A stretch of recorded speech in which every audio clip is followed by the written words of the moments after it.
This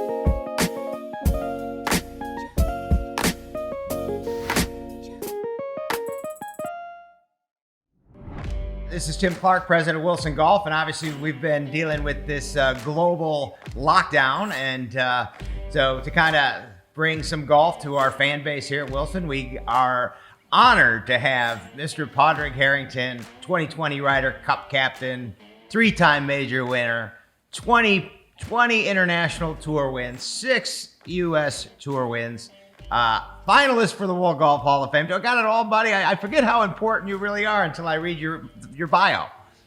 Yeah, I got one the other day and I actually learned something new about it. I seemingly have 67 top threes. So that was something new. 67 top threes. Yes. Wow, that's incredible. Now that I knew you had a lot of runners up. I didn't. That's a pretty interesting stat. I know I've 30 runners up. I knew that. I knew it was up there. So I suppose it makes sense if they're counting the wins in that. So that means I've only 30 runners up, 31 wins. So yeah, 6. No, I must have more than 6. Gotta have more. Yeah. They've done me out, so I'm going to have to check that now. You got to check that fact. It's got to be higher than 67 if you're talking top threes, right?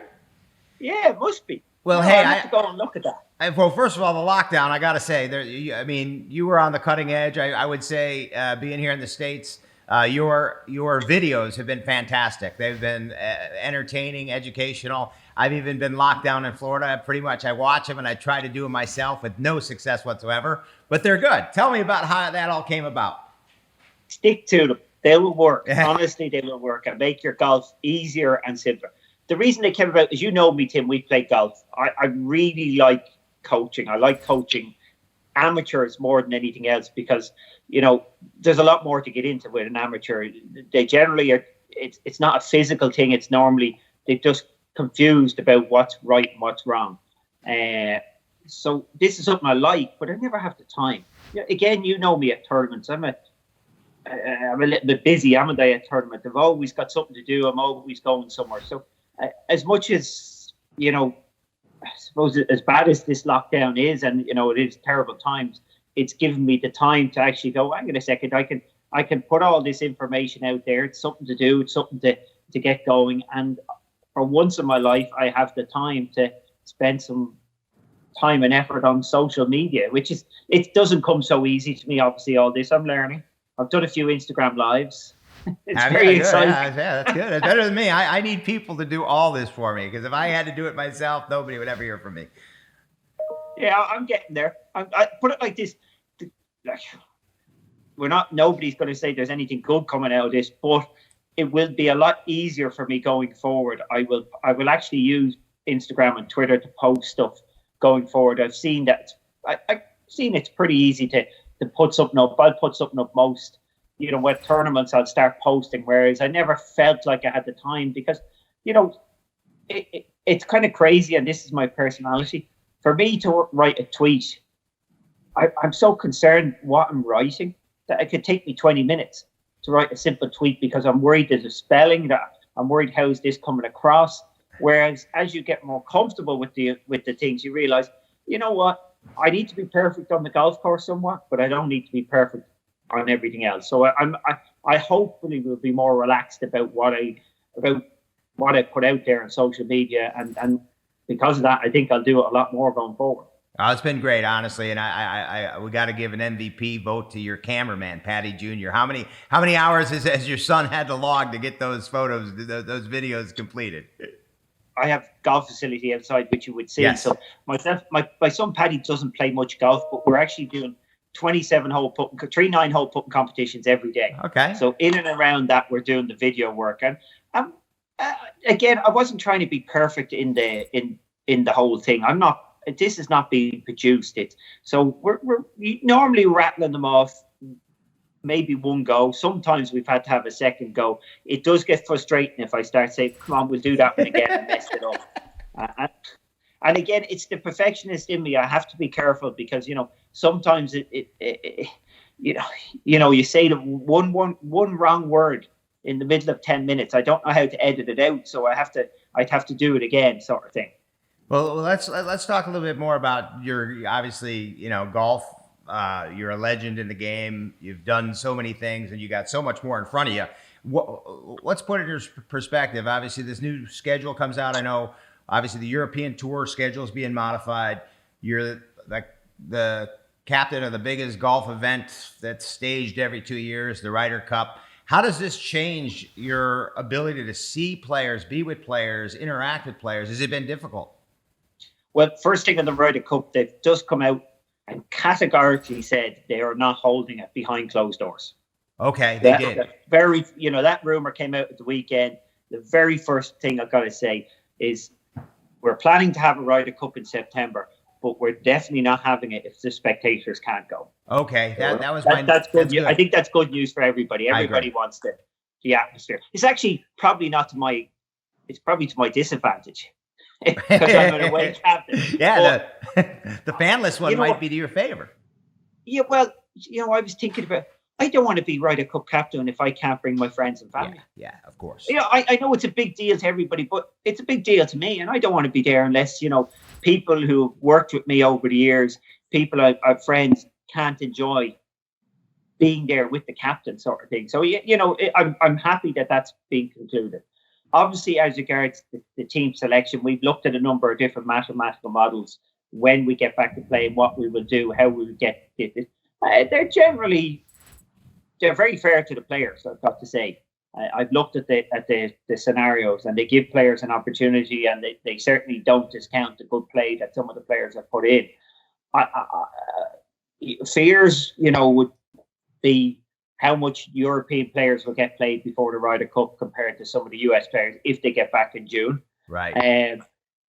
But we can only deal with that at the time. In the end of the day, it is a match, which is much better. It's it's one team against another. They go up against each other.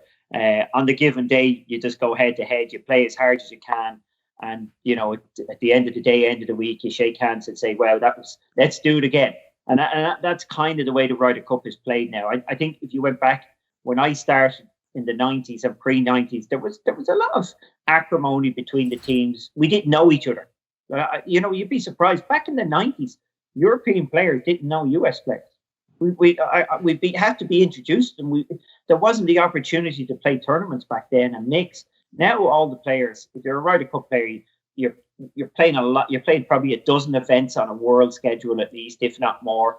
So you're kind of mixing, and each other. So the players are very comfortable with each other.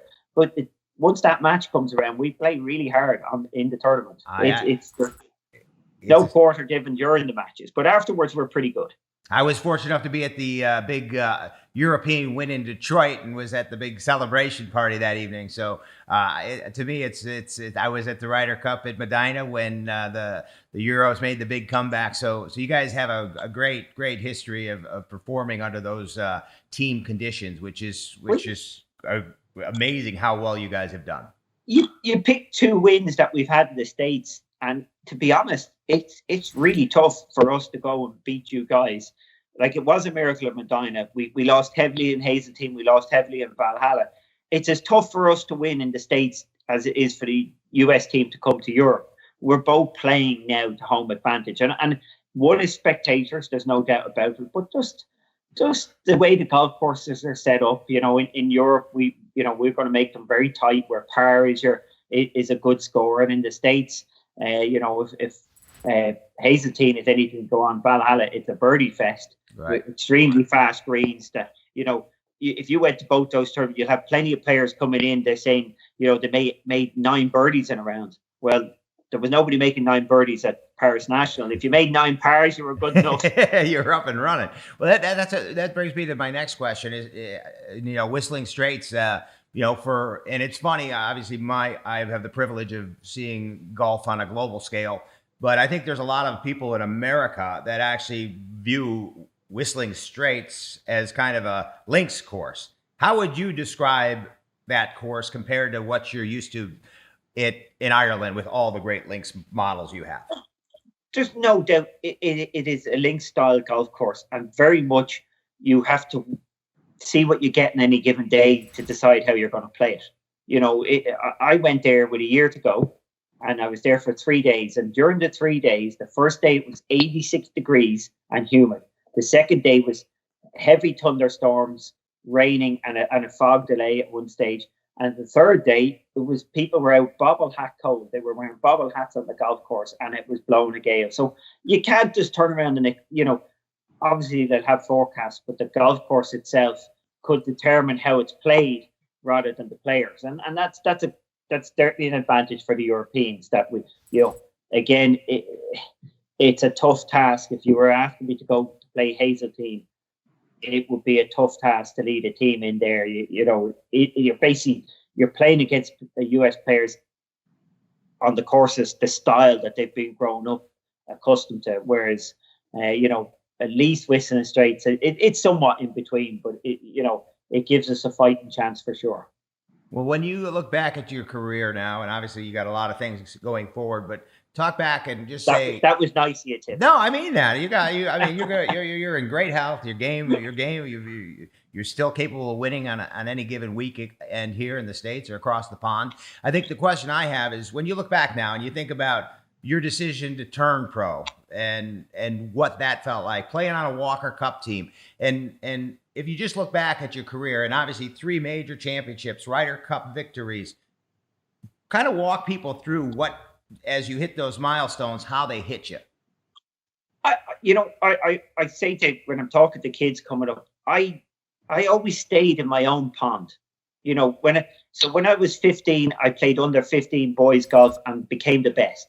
Then I moved to under 18 and became the best under 18. I didn't play a pro event until I was 24 years of age. I was a pro when I played my first pro event. Can you imagine saying that these days? No. Literally, I'm a big believer in being a big fish in a small pond. So gaining your confidence, becoming good. Once you've got to a sustainable level, you move to the next level. Don't jump up there and get put down quickly. And when guys turn pro, girls, whatever, the biggest thing about whether they'll be a success or not is how comfortable they become in their environment quickly. So, I made my first cut and then made a few more cuts and then a few top tens and then a win. I just felt like I felt like my stuff was good enough. That is really what it is. Where you could see a good player come out on the pro tour and he could have a bad first week and he's kind of thinking, wow, I didn't think I played that badly and I missed the cut. That can happen to any pro. But sustaining your confidence on the tour. And that's why we see players, you'll see players have a good run because they become confident, they get very comfortable in their environment. And then you wonder about a player, especially as we're watching all these reruns at the moment. It's amazing when you watch a rerun of a major and there's several players that you're going, wow, they were on great form for that period. And it normally lasts about 18 months. And where are they now? And it really does come down to, feeling good about their game and who they are and where they stand on tour. For myself, like you could look at me now, I'm 48 years of age. I turn up in the PGA Tour and I feel like I need to do everything right to win. But that wasn't the case when I was at my best. I felt like I needed to play well, but I didn't feel like I needed everything to go for me. Now I'm on the edge. And of course, I could be 8 holes into the event and I might have an 8-footer for par. And I'm believing I can't afford any mistakes. And of course, if you feel like you can't afford mistakes, more of them come along. And then if I miss that 8-footer, I'm now looking at the cut line. Whereas if you're in that comfort zone, you're not thinking of the cut line. You're thinking, hey, just hang in there. I'll get my run. Things will fall into place. Just stay there. You're making the cut. You're getting close to top 10. And of course, my whole MO is if I can get myself in the top 10, sure, anything can happen with 9 holes to go. You can play him at 600. The leader can come back. And so, yeah, it's a real attitude and comfort zone. And the PGA Tour has got very deep, very, very deep compared to, even when I started out, there was good players, but it's got deep now. Of 156 guys playing every week, a lot of them, and I really mean a lot of them, over 100 of them can win. Which is, back in my day, we used to say, you could discount players. You could say, oh, well, they're not good. But there's a lot of people who are capable of having big weeks. And we've even seen that the PGA Tour now, especially as bigger hitters come into the game, you get more players that they're not necessarily players, They don't have the skills of managing their game and conditions, but they have big skills that if they're on form, they can win with. And if you've got 20 or 30 of those guys, they're hard to beat one of them out of 30. It was okay back in the day if you had a guy with big skills, because what's the chance of things going right for one guy? But when you've got 30 of them or 40 of them, everybody's under pressure to beat those guys. So it's much tougher now. The depth is very deep. Padraig, it's always so fun to talk to you. I think with all the insights you have, we're going to turn this one into, if okay by you, we're going to turn this into a 2-part segment. It's fine by me, Tim. One thing we have is time. Yeah, well, right now we have more time than normal, so I appreciate that. Give me a minute. We're gonna take a quick break, and we'll be right back.